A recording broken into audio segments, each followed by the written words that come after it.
Grabe naman si Cherry White, no? Dati 4 million lang yung kanyang followers. Ngayon, biglang 7 million followers, mga lodi. Simula nung naging sila ni Boy Tapang, kung totoo nga na sila.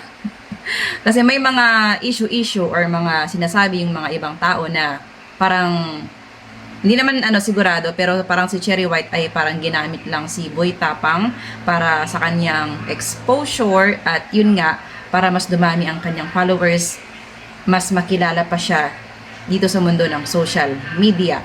Pero kung napapansin natin sa mga collaboration nila, sa mga content nila, 'di ba? Very sweet sila doon, naghahalikan pa. So parang open na sila. So hindi naman siguro sila naggagamitan.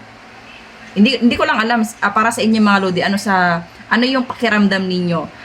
Pero magandang strategy ito mga lodi na makikipag-collab ka sa isang malaking content creator, especially if vlogger talaga siya. Yung as in kilala yung content niya, yung million na ang followers. So magandang strategy 'yon para mas makilala ka dito sa social media. Pinaka-importante diyan para tumaas yung usad, tumaas yung number ng followers mo. Gaya ni Cherry White mga lodi, imagine ninyo, 4 million followers lang dati, ngayon 7 million followers na. So kailan lang pumutok yung issue nila ni Pacboy? Nung biglang nakipag-collab siya at naging sila ni Boy Tapang. Pero dati naman na mga lodi na sikat talaga si Cherry White dito sa mundo ng Facebook, especially sa mga prank-prank.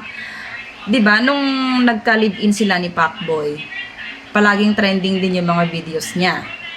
So, maganda talaga mga lodi na makipag-collab kayo sa mga kilala na content creator para ikaw din ay makilala, sumikat at madagdagan yung followers mo.